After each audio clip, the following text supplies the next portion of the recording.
एक शख्स जिसका नाम सुनकर हर कोई कांप जाता था। ये शख्स दुनिया का पहला अरबपति था। इसको दुनिया का सबसे क्रूअल बिजनेसमैन कहा जाता था। इसका दुनिया के 90% ऑयल पर अकेले का कंट्रोल था। ऑफिशियली इसकी नेटवर्थ आज के इन्फ्लेशन के हिसाब से $400 बिलियन थी। अपने जालमाना रवैये की वजह से इसके बेशुमार दुश्मन थे। यहाँ तक कि अमेरिकी सदर से भी इसकी शदीद दुश्मनी थी। आखिर ये शख्स कौन था? इसने इतना पैसा कैसे कमाया? ये सब हम जानेंगे आज की इस वीडियो में। इनसाइट्स टीवी की एक और वीडियो में खुशामदीद। आज हम जिसके बारे में बात करेंगे वो है जॉन डी रॉकेफिलर। जॉन डी रॉकेफिलर 1839 में एक गरीब घर में पैदा हुआ। इसका बाप एक ठग था और इसने खुफिया तौर पर दूसरी शादी कर रखी थी। इस वजह से रॉकेफिलर का बाप इनके साथ बहुत कम ही रहता था। इसलिए रॉकेफिलर की मां घर चलाने के लिए तरह तरह के काम करती थी।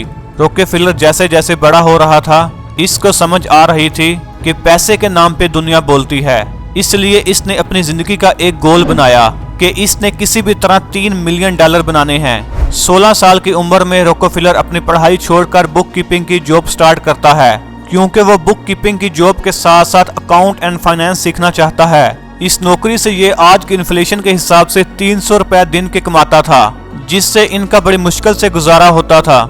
जब ये 18 साल का होता है तो एक दिन ये देखता है कि इसका बॉस लॉकर में एक चेक रखता है। ये देखना चाहता है कि इसका बॉस कितना कमाता है। इसको लॉकर का पासवर्ड पता था। जब वो देखता है तो वो ये देख के हैरान रह जाता है, क्योंकि आज की वैल्यू के हिसाब से इसके बॉस ने महीने में $4 लाख कमाए होते हैं। ये देखकर इसको बड़ा गुस्सा आता है कि मैं ₹300 कमा रहा हूँ और मेरा बॉस 4 लाख। इस दिन ये खुद से वादा करता है कि वो अब ज्यादा अरसा जॉब नहीं करेगा। इसके बाद 1861 के आसपास जब यूएस सिविल वार चल रही थी, तब इसको कहीं से खबर मिलती है कि इसके बॉस की कंपनी लॉस में जाने वाली है। इस टाइम ये डिसाइड करता है कि अब मैं अपना खुद का कारोबार करूंगा, क्योंकि वो बहुत हार्ड वर्किंग और रिस्क टेकिंग था। इसने बुक कीपिंग की जॉब के दौरान लोगों के साथ एक अच्छा रिलेशन बना लिया था। इसने फैसला किया कि इसके पास तो इन्वेस्टमेंट कम है, तो इसलिए फंड रेजिंग की जाए।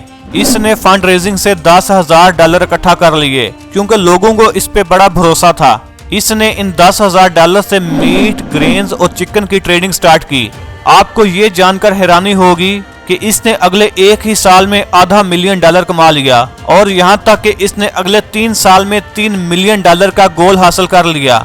ये बहुत हार्ड वर्किंग था और अपने मकसद पे फोकस रहता था। इसका बिजनेस अच्छा जा रहा था। सिविल वार में इस टाइम हर आम शहरी को भी इसका हिस्सा बनना पड़ता था, लेकिन एक ऑप्शन भी था कि अगर आप वार का हिस्सा नहीं बनना चाहते तो आप गवर्नमेंट को $300 देकर अपनी जगह किसी और को भेज सकते हैं। इस टाइम $300 भी बहुत बड़ी रकम थी, लेकिन रॉकेफिलर के लिए नहीं, तो इसने $300 देकर जंग में अपनी जगह किसी और को भेज दिया।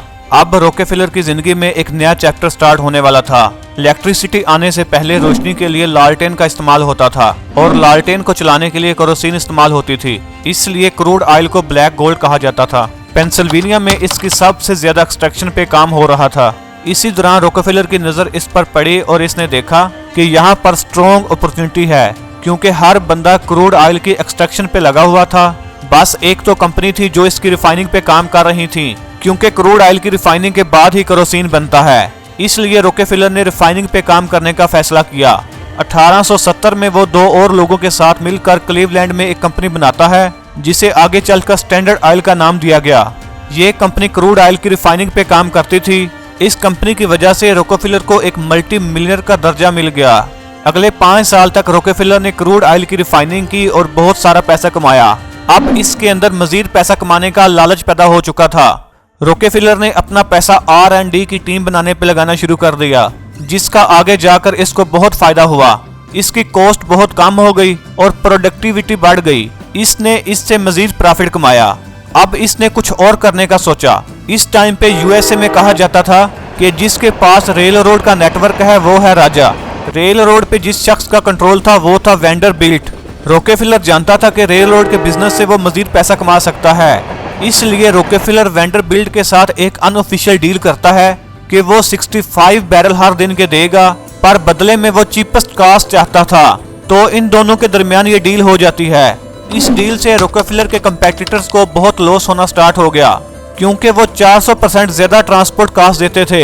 इससे काफी सारी रिफाइनरीज बंद होने लग गईं। लेकिन दूसरी तरफ स्टैंडर्ड ऑयल बहुत अच्छी जा रही थी। इसी दौरान स्टैंडर्ड ऑयल की नजर टॉम स्कॉट के पेंसिल्वेनिया के रेल रोड पे पड़ती है। तो इस टाइम टॉम स्कॉट और रॉकफेलर के दरमियान एक बिजनेस बैटल स्टार्ट हो गई। लेकिन कहा जाता है कि इसी दौरान पेंसिल्वेनिया में एक बहुत बड़ी स्ट्राइक हुई, जिसके बाद टॉम स्कॉट उठ नहीं पाता। तो जॉन डी रॉकफेलर को मौका मिल गया। इसने पूरी मार्केट पे कब्जा कर लिया।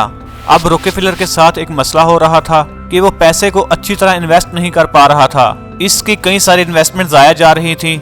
इस वजह से रॉकफेलर ने एक मनी मैनेजर रखने का फैसला किया।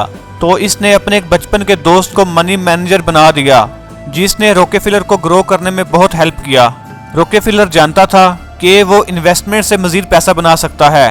अब इसकी इन्वेस्टमेंट्स जाया नहीं जा रही थी। इसका मैनेजर इनको अच्छी तरह से मैनेज कर रहा था। इस तरह रॉकफेलर ने सबको पीछे छोड़ दिया। दूसरा काम रॉकफेलर ये करता था कि जो रिफाइनरीज इसकी बात नहीं मानती थी, ये इस रिफाइनरी के एरिया में अपने ऑयल के रेट गिरा देता था, जिससे वो रिफाइनरी लॉस में चली जाती और आखिर बंद हो जाती। अब रॉकफेलर रेल रोड में घुसने का फैसला करता है।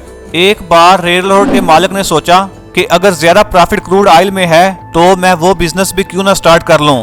लेकिन रॉकफेलर ने बाकी रिफाइनरीज के साथ मिलकर इसका बाइकआउट कर दिया, जिससे इसका रेल रोड का बिजनेस भी घाटे में जाने लगा। फिर रॉकफेलर ने इसको ऑफर की कि या तो तुम अगले 10 साल तक तेल के कारोबार से दूर रहो या सैलरी लेके मेरी R&D की टीम में काम करो।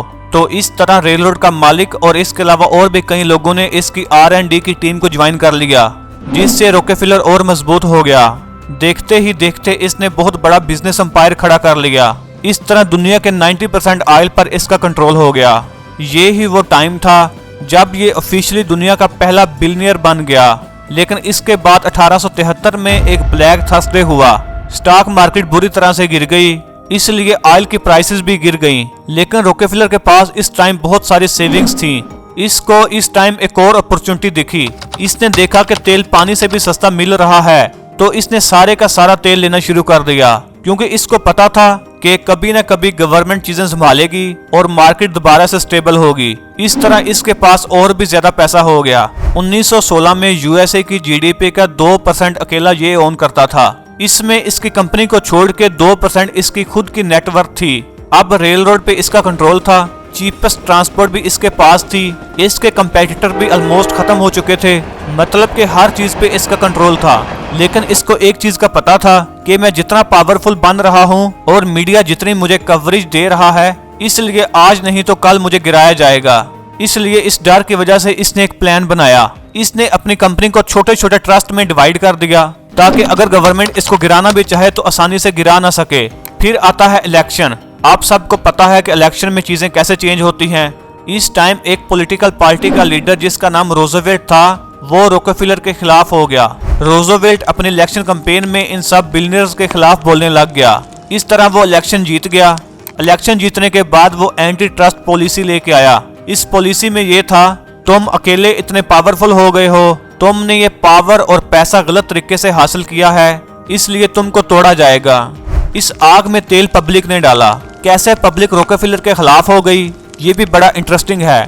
एक रिपोर्टर थी जिसका बाप एक रिफाइनरी का बिजनेस करता था। वो रॉकफेलर की वजह से बैंकरप्ट हो गया था और इस वजह से इसने सुसाइड कर लिया था। तब इसकी बेटी ने अपनी जिंदगी का एक ही मकसद बनाया कि वो रॉकफेलर को नीचे लेके आएगी। इस लड़की ने रॉकफेलर के खिलाफ लिखना शुरू कर दिया, जिसकी वजह से रॉकफेलर के खिलाफ कोर्ट में केस चलने लग गए। इसके खिलाफ 12,000 पेजेस का एविडेंस तैयार किया गया। लेकिन जैसे कि आपको पता है कि रॉकफेलर ने अपनी कंपनी को काफी सारे ट्रस्ट में तकसीम कर दिया था। इससे बिजनेस मॉडल बहुत कॉम्प्लिकेटेड बन गया था। कोर्ट को पूरे 6 साल लग गए इस केस की तह तक पहुंचते हुए। आखिरकार 6 साल बाद कोर्ट का फैसला आया कि इस कंपनी को तोड़ा जाए। इस तरह इसको तोड़कर छोटी छोटी कंपनीज में डिवाइड किया गया। कहा जाता है कि आज भी काफी सारे बिजनेस को रॉकफेलर की फैमिली कंट्रोल करती है।